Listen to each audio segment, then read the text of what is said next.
O'qishni ko'chiruvchilar uchun xushxabar.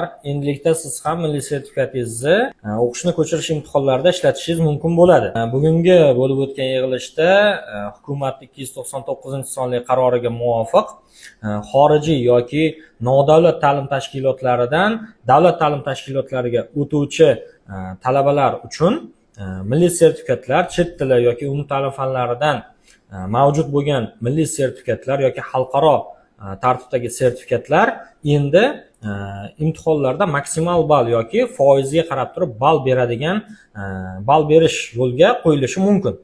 Endi bu hozircha qaror hali tasdiqlanganicha yo'q, lekin tasdiqlanadigan bo'lsa keyingi o'quv yilidan, ya'ni 2026-2027 o'quv yili yakunida bo'lib o'tadigan o'qishni ko'chirish imtihonlarida bemalol ushbu sertifikatlarni ishlatishingiz mumkin bo'ladi.